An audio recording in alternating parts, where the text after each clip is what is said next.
యేసుక్రీస్తు వారి పరిశుద్ధమైన నామంలో కల్వరి విమోచన సందేశములు వీక్షిస్తున్న మీ అందరికి కూడా శుభములు వందనములు తెలియజేస్తా ఉన్నాం.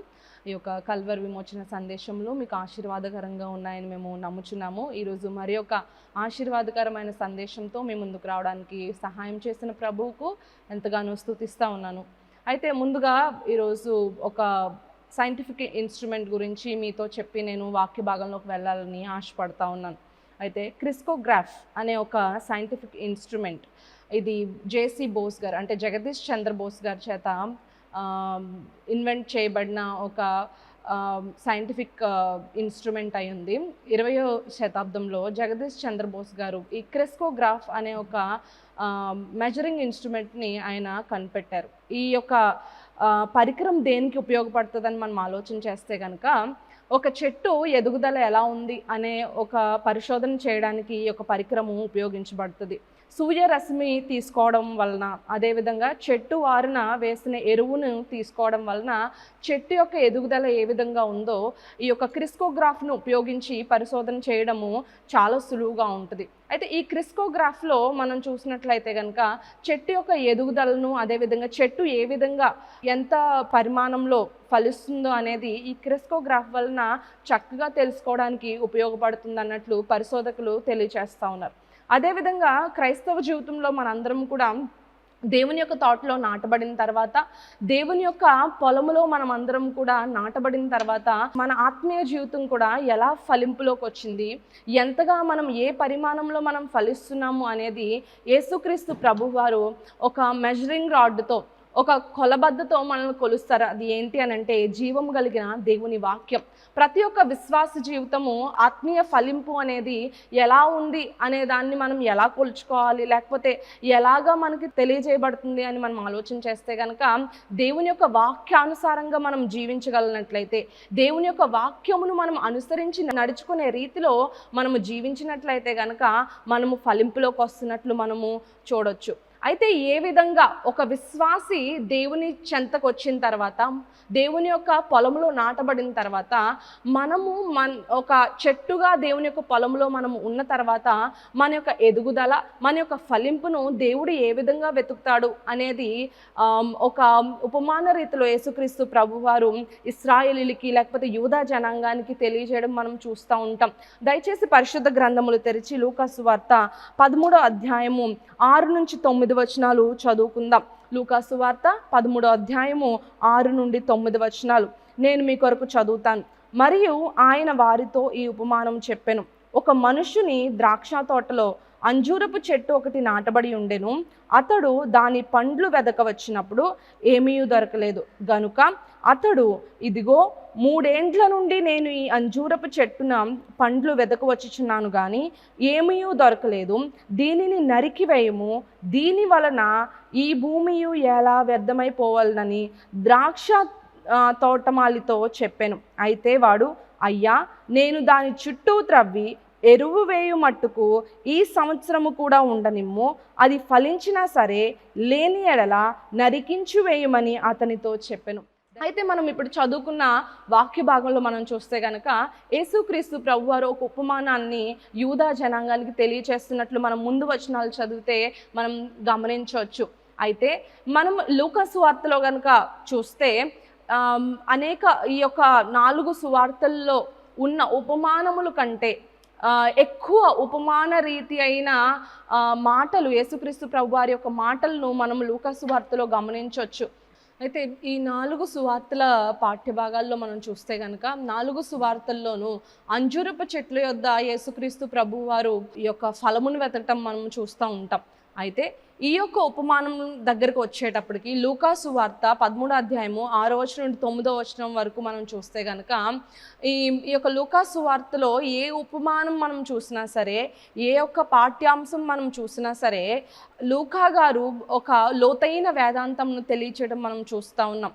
అదేవిధంగా ఈ యొక్క ఉపమానంలో కూడా భక్తుడైన లూకా గారు ఒక లోతైన వేదాంతాన్ని క్రైస్తవ సమాజానికి ఈరోజు తెలియచేయడం మనం చూస్తూ ఉంటాం. అయితే ఈ యొక్క ఉపమానం తెలియజేస్తున్న నేపథ్యం మనం చదివినట్లు కనుక మనం చూస్తే కనుక 13వ అధ్యాయం 1 నుండి 5 వచనాల వరకు కూడా మనం చదివితే యేసుక్రీస్తు ప్రభువారు యూదా జనాంగంతో ఏమంటున్నారు అని అంటే, ఇశ్రాయేలు ప్రజలతో ఏమంటున్నారు అంటే, మారు మనసు పొందండి లేకపోతే నశించిపోతారు.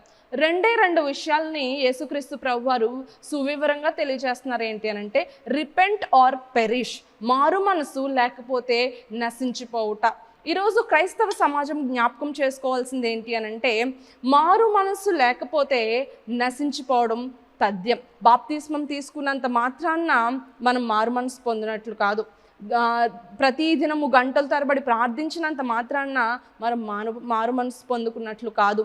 అంతేకాదు ప్రతిదినం వాక్యం చదివినంత మాత్రాన మనం మారు మనసు పొందుకున్నట్లు కాదు. కానీ మారు మనసు పొందుకోవడం అంటే ఏంటి అని మనం ఆలోచన చేస్తే, మన యొక్క మనసులో పరివర్తన రావాలి, మన యొక్క ప్రవర్తనలో పరివర్తన రావాలి. పరివర్తన కలిగిన ప్రవర్తనతో మనము గనుక దేవుని సన్నిధిలో బాప్తిస్మం పొందుకొని వాక్యము చదువుతూ దేవుని సన్నిధిలో ప్రార్థన చేస్తే మన జీవితంలో ఆత్మీయ ఫలింపును మనము చూడగలుగుతాం. అయితే ఈరోజు ఆనాటి ఇశ్రాయేలు జనాంగం మాత్రమే కాదు, కానీ ఈనాటి క్రైస్తవ సమాజంలో కూడా, క్రైస్తవులుగా పిలువబడుతున్న మనలో కూడా చాలామంది మారు మనసు లేని జీవితాలు కలిగి జీవించడం ఈరోజు సమాజంలో మనం చూస్తూ ఉన్నాం. అయితే యేసుక్రీస్తు ప్రభువారు ఈ యొక్క ఉపమానం చెప్తూ దీంట్లో నుంచి కొన్ని సత్యాలను మనకి తెలియచేస్తూ ఉన్నారు. ఏంటి అని మనం ఆలోచన చేస్తే కనుక, ఈరోజు ఈ యొక్క ఉపమానం ద్వారా నేను మీతో పంచుకోవాలనుకుంటున్న వాక్యాంశం ఏమిటి అని అంటే, ఫలించకపోవటం వలన వచ్చు ప్రమాదములు, ఫలించకపోవటం వలన వచ్చు ప్రమాదములు. అయితే ఈ యొక్క వాక్య భాగం మనం చదివితే, ఈ ఉపమానం కనుక మనం చదివితే కనుక ఏమిటి ఈ ఉపమానంలో ఉంది అని మనం చూస్తే, ఒక మనుషునికి ద్రాక్ష తోట ఉంది, ఆ ద్రాక్ష తోటలో అంజూరపు చెట్టు ఉంది. యాక్చువల్గా మనం చూస్తే అంజూరపు చెట్లు ఈ సువార్తలు చదివినప్పుడు మనం కనుక సువార్తలు సువివరంగా చదివితే అంజూరపు చెట్లు దారి వారన కూడా ఉన్నట్లు మనము వాక్య భాగంలో కనబడతా ఉంటుంది. అయితే ఈ యొక్క ద్రాక్ష తోట కలిగి ఉండడం అంటే ఇశ్రాయేలు జనాంగంలో ఒక స్టేటస్కి గుర్తు. అయితే ఇశ్రాయేలు జనాంగంకి ద్రాక్ష తోట అనేది ఒక విలువైన ఆస్తి, ఒక ఉన్నతమైన స్థానంలో ఉన్న ఒక ఉన్నతమైన ధనవంతులకు ఉండే ఆస్తి ద్రాక్ష తోట. అటువంటి ఒక స్టేటస్లో ప్రభు పెట్టిన తర్వాత, అటువంటి ఒక ఉన్నతమైన స్థలములో ప్రభు ఒక అంజూరపు చెట్టుగా నిన్ను నన్ను నాటిన తర్వాత, ప్రభు మన యొద్ద నుండి ఆశించేది ఏంటి అని అంటే ఫలించటాన్ని ఆశిస్తున్నాడు. అయితే ఇక్కడ ఈ ద్రాక్ష తోటలో అంజూరపు చెట్టు నాటబడి ఉంది. అయితే ఎన్ని సంవత్సరాలుగా తండ్రి అయిన దేవుడు ఫలమును వెతుకుతున్నాడు అని మనం చూస్తే కనుక 3 ఏండ్లుగా ఫలమును వెతుకుతున్నట్టు మనం చూస్తూ ఉన్నాం.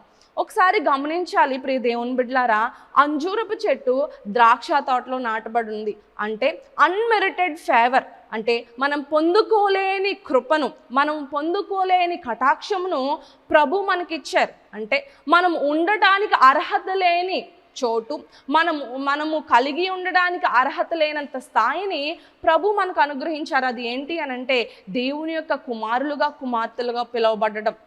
అన్మెరిటెడ్ ఫేవర్నిచ్చి దేవుడు ఎవరూ ఇవ్వలేనంత ఘనతను ప్రభు మనకు అనుగ్రహించి ఆయన యొక్క తోటలో మనల్ని నాటినప్పుడు ఆయన ఏం చేస్తారంటే మనం ఫలించాలని ఆయన ఆశపడతా ఉంటారు.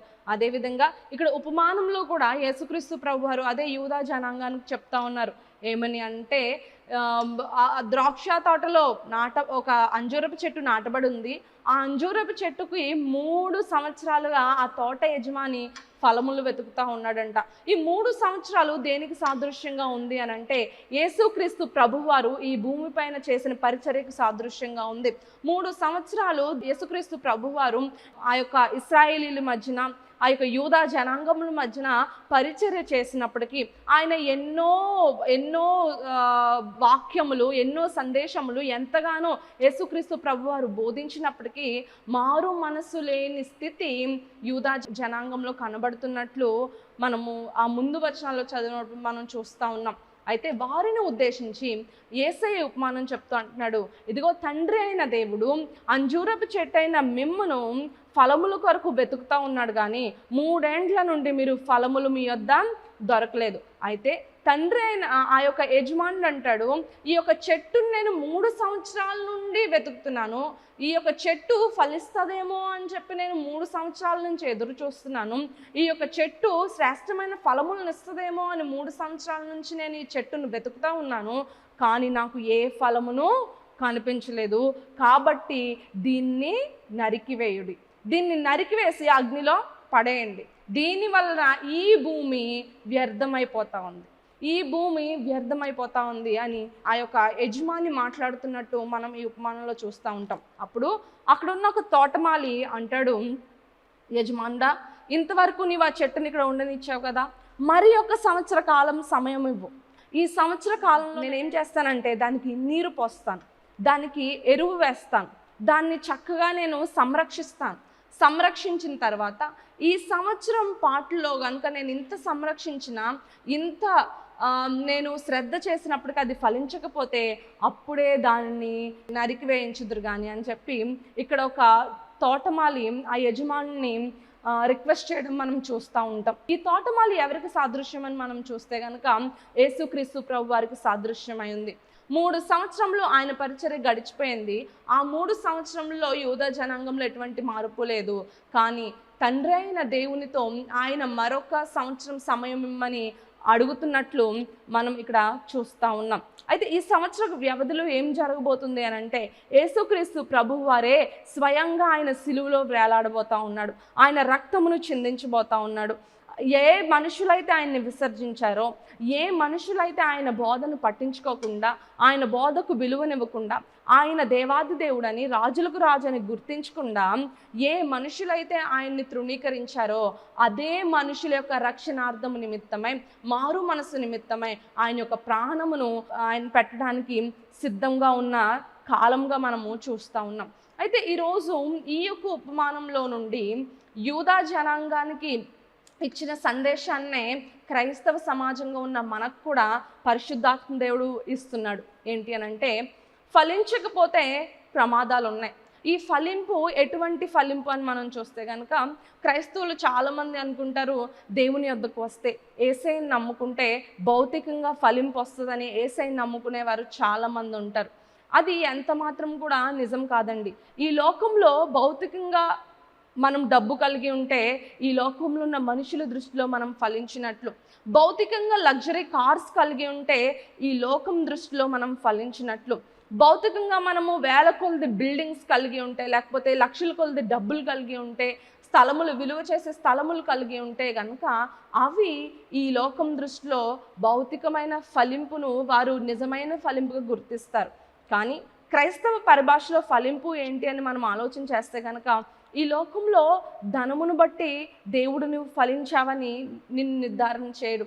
ఈ లోకంలో ఉన్న ఈ యొక్క స్థలములను బట్టి, బిల్డింగ్స్ బట్టి, లేకపోతే ఈ లోకంలో ఉన్న నీకున్న పేరు ప్రఖ్యాతులు బట్టి మీరు ఫలించారని నిర్ధారణ యేసయ్య చేయడు కానీ, తండ్రి అయిన దేవుడు చేయడు కానీ, ఎలాగ మనము దేవుని దృష్టిలో ఫలించిన వారంగా ఉండగలుగుతామని మనం ఆలోచన చేస్తే కనుక దేవుని వాక్యం సెలవిస్తూ ఉంది. ఆ ముందు వచనాల్లోనే మారు మనసు పొందండి లేకపోతే నశించిపోతారంటే దేవుని దృష్టిలో సరి అయిన మారు మనసు కలిగి వాక్యానుసారంగా జీవించిన వారే ఫలించినట్లు.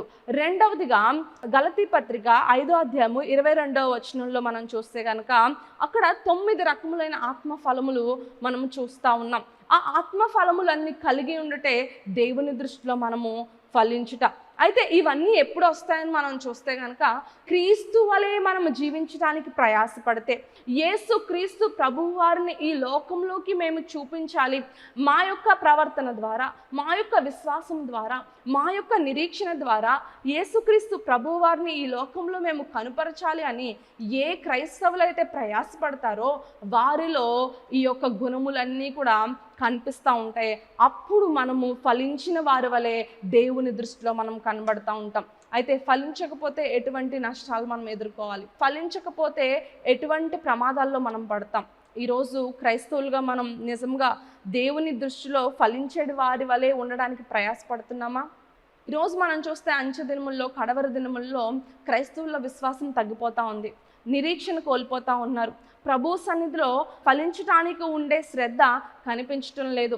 దేవుని సన్నిధిలో కనిపెట్టాలి, దేవుని సన్నిధిలో మన యొక్క మనసును సరిచేసుకోవాలన్న శ్రద్ధ క్రైస్తవుల జీవితంలో కనిపించటం లేదు. చాలాసార్లు చాలా బాధాకరంగా కూడా అనిపిస్తూ ఉంటుంది.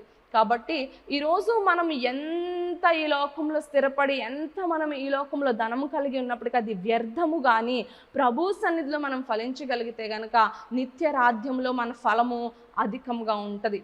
అయితే ఈ లోకంలో మనం ఆత్మీయంగా ఫలించాలి అని అంటే మనం ఎలా ఉండాలి అంటే ప్రభు సన్నిధిలో భయభక్తులు కలిగి ఉండాలి, ప్రభు సన్నిధిలో నిలకడగా ఉండాలి, వాక్యానుసారమైన జీవితం కలిగి ఉండాలి, దేవుని సన్నిధిలో వాక్యానికి విరోధమైన క్రియలు విడిచిపెట్టుకోవాలి, ఈ లోకంతో రాజీ పడకుండా లోకమునకు వేరైన వారుగా ఉండి ప్రభు కొరకు నమ్మకస్తులుగా మనం ఉండినట్లయితే ఆత్మీయ ఫలింపు మన జీవితాల్లో మనము చూడగలుగుతాం. అయితే ఫలించకుండా ఈ లోకంలో దేవునికి వ్యతిరేకంగా ఉండి దేవుణ్ణి విసర్జించి దేవునికి దూరముగా ఉండేవారు వారి యొక్క జీవితంలో సంవత్సరాలు గడిచిపోతున్నప్పటికీ విశ్వాసులుగా ఉండి క్రైస్తవులుగా ఉండి సంవత్సరాలు దొర్లి వెళ్ళిపోతున్నప్పటికీ ఆత్మీయంగా ఫలించలేని అనుభవంలో ఉన్న క్రైస్తవులకు కలిగే నష్టాలు, ప్రమాదాలు ఈరోజు నేను మీతో పంచుకోవాలని ఆశిస్తూ ఉన్నాను. దయచేసి మనం చదువుకున్న వాక్య భాగంలోనే మనం చూస్తే కనుక మొట్టమొదటి ప్రమాదం ఏంటి అని మనం చూస్తే కనుక 6-7 వచనాలు మనం చదివితే ఈ విధంగా వ్రాయబడింది ఏంటి? ఒక మనిషిని ద్రాక్ష తోటలో అంజూరపు చెట్టొకటి నాటబడి ఉండేది. అతడు దాని పండ్లు వెదక వచ్చినప్పుడు ఏమీ దొరకలేదు గనుక అతడు ఇదిగో 3 ఏండ్ల నుండి నేను ఈ అంజూరపు చెట్టున పండ్లు వెదక వచ్చుచున్నాను కానీ ఏమీ దొరకలేదు. ఇక్కడ మనం చూస్తే దేవుని యొక్క ఉద్దేశమును నెరవేర్చిన వారమై ఉంటున్నాం. దేవుని యొక్క ఉద్దేశమును మనము నెరవేర్చట్లేదు. ఈరోజు రక్షించబడ్డాము అని అంటే, దేవుని యొక్క తోటలో మనం నాటబడ్డాము అని అంటే, దేవుని యొక్క అన్మెరిటెడ్ ఫేవర్ని మనం పొందుకున్నామంటే మొట్టమొదటిగా మనం చేయవలసింది ఏంటో తెలుసా? మనం దేని కొరకు ప్రయాసపడాలో తెలుసా ప్రియ దేవుని బిడ్డలారా? దేవుని యొక్క ఉద్దేశంను నెరవేర్చడానికి ప్రయాసపడాలి. ఈరోజు నువ్వేం చేసుకుంటున్నా సరే, నీకు బిబ్లికల్ నాలెడ్జ్ లేదు, లేకపోతే నేను పరిచర్య చేయట్లేదండి, నేను సేవ చేయట్లేదండి, నేను సువార్థికునిగా లేనండి, నా పట్ల దేవునికి ఏం ఉద్దేశం ఉంటుందండి అని చాలామంది అపోహ ఉంటుంది క్రైస్తవుల్లో. దేవుని ఉద్దేశం అన్న మాట ఉపయోగించినప్పుడు కేవలం సేవకులకు ఆపాదించేస్తూ ఉంటారు, సువార్థికులకు ఆపాదించేస్తూ ఉంటారు.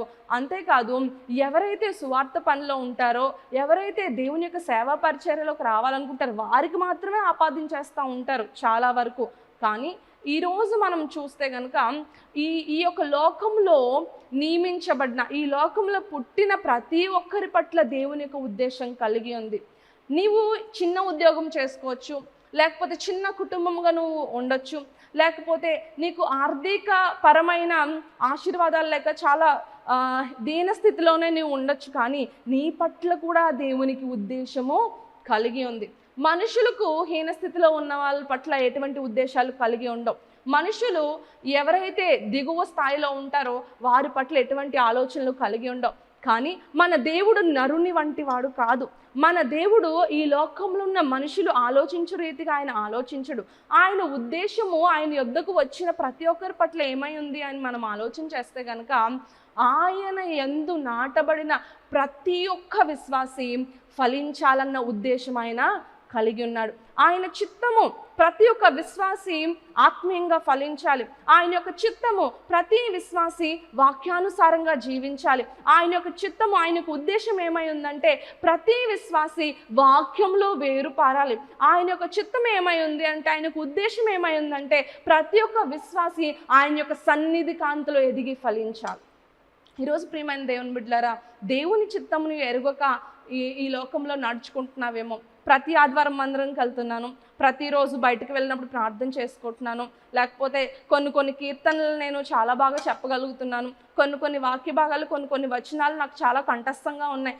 అదే దేవుడు నా పట్ల దేవునికి ఉన్న ఉద్దేశము, ఈ ఆత్మీయ స్థితి చాలు అని చాలామంది అనుకుంటూ ఉండొచ్చేమో. కొంతమంది అయితే ఆ యొక్క స్థితిని బట్టి గర్వముతో ఉండొచ్చు. మేము భక్తిపరులము, మేము యథార్థవంతులము, మేము దేవుని సన్నిధిలో నిలకడగా ఉంటున్నాము అన్న ఒక ఆలోచనలో గర్వంలో కూడా పడిపోవచ్చు. కానీ దానికి మించిన ఉద్దేశం ప్రభువు మీ పట్ల కలిగి ఉన్నారు. అదేంటి అని అంటే ఆత్మీయంగా ఫలించాలి, ఆత్మీయంగా అభివృద్ధి చెందాలి. దేవుని యొక్క వాక్యం సెలవిస్తుంది హెస్కేలు గ్రంథంలో, పాదాల కొలత సరిపోదు, మోకాళ్ళ కొలత సరిపోదు, చీలమండల కొలత సరిపోదు, కానీ ఏం చేయాలి? తేలి తేలి ప్రభు సన్నిధిలో మనం ఆత్మీయ అనుభవంలో ఉండాలి. ఈరోజు మోకాళ్ళ లోతులోనే ఉండి, పాదాల కొలతలోనే ఉండి, మోకాళ్ళ లోతులోనే ఉండి, అదే స్థితిలో ఉండి నీవు ప్రభు సన్నిధిలో నేను చాలా ఫలింపులో ఉన్నానని అనుకుంటున్నావేమో. అయితే దేవుని ఉద్దేశం ఏంటో తెలుసా? దేవునిలో నువ్వు ఎదిగి ఫలించాలి, లోకాశలను విసర్జించాలి, లోక స్నేహాలను విసర్జించాలి. మీ వలన దేవుని యొద్దకు అనేకులు నడిపించబడుతున్నారా? మీ వలన దేవునికి మహిమ కలుగుతుందా? మీ ప్రవర్తన వలన దేవునికి ఘనత కలుగుతుందా? మీ యొక్క పనుల వలన దేవుని నామం మహిమపరచబడుతుందా? నిష్ప్రయోజనకరమైన విశ్వాస జీవితం మనలో ఉంటే దేవుడు ఎంత మాత్రం కూడా మనల్ని సహించే దేవుడు కాదు. ఫిలెమోనుకు రాసిన పత్రిక 1వ అధ్యాయము 11వ వచనం చదువుకుందాం. ఈ యొక్క ఫిలెమోను పత్రికలో మనం చూసినట్లయితే ఒనేసిమును గురించి ఫిలెమోనుకు పౌలు రాస్తున్న ఒక మాట, చాలా అద్భుతమైన మాట మనం చూస్తూ ఉంటాం. అతడు మునుపు నీకు ప్రయోజనకరమైన వాడే కానీ ఇప్పుడు నీకును నాకును ప్రయోజనకరమైన వాడాయను. ఇతడు మునుపు నిష్ప్రయోజనకరమైన వాడే. లోకంలో ఉన్నప్పుడు నీవు నిష్ప్రయోజనకరమైన దానివే. ఒకవేళ ఈ యొక్క వాక్యం ఈ సమయమందు చూస్తున్నంత వరకు కూడా నీవు నిష్ప్రయోజనకరంగా దేవునికి ఉండుండొచ్చు. అయితే పరిశుద్ధాత్మ దేవుడు నీతో మాట్లాడుతున్నాడు, ప్రియ దేవుని బిడ్డ, ఇంతవరకు నిష్ప్రయోజనకరంగా నీవు ఉన్నావు, కానీ ఇప్పుడు ఏం చేయాలి? దేవునికిని మనుషులకును ప్రయోజనకరమైన వారుగా ఉండాలి. అది దేవుని యొక్క ప్రణాళిక మన పట్ల. ఫలించిన వారు ఎలా ఉంటారంటే ప్రయోజనకరంగా ఉంటారు, ఆత్మీయంగా ప్రయోజనకరంగా ఉంటారు, అన్ని విషయంలోనూ ప్రయోజనకరంగా ఉంటారు. దేవుని సన్నిధిలో ప్రయోజనకరమైన పాత్రలుగా మనం ఉంటేనే అది దేవునికి మహిమకరంగా ఉంటుంది. ఒకవేళ ఫలించే అనుభవం నీలో లేకపోతే నీవు నిష్ప్రయోజనకరంగా ఉంటుంది. అది రెండవ ప్రమాదం. నిష్ప్రయోజనకరంగా ఉన్న వారిని దేవుడు ఆయన రాజ్యంలో ఆయన చోటెవరు. మూడవదిగా మనం చూస్తే కనుక, మూడవ ప్రమాదం ఏంటి అని మనం చూస్తే కనుక లూకాసు వార్త 13వ అధ్యాయము 7వ వచనంలో ఈ విధంగా వ్రాయబడింది. ఏంటి అంటే, గనుక అతడు, ఇదిగో 3 ఏండ్ల నుండి నేను ఈ అంజూరపు చెట్టున పండ్లు వెదకవచ్చున్నాను కానీ ఏమీ దొరకలేదు, దీనిని నరికి వేయుము. మూడవది, నశించిపోతాం. ఒకవేళ గనక ఫలింపు అనేది, ఆత్మీయ ఫలింపు అనేది క్రైస్తవుని జీవితంలో లేకపోతే నాశనానికి దారితీస్తుంది, నశింపులోకి నడిపించబడిపోతాం. మూడవ ప్రమాదకరమైన విషయం ఏంటి అంటే, ఫలించకపోతే నశించిపోవుట. దేవునికి ఎంత మాత్రం కూడా మనం నశించిపోవడం అనేది ఇష్టం కాదు. ఇక్కడ అంజూరపు చెట్టు ఫలించలేదు కాబట్టి అక్కడున్న తోట యజమాని అంటున్నాడు, ఇది నిష్ప్రయోజనం, దీని వలన ఈ నేల వ్యర్థమైపోతుంది.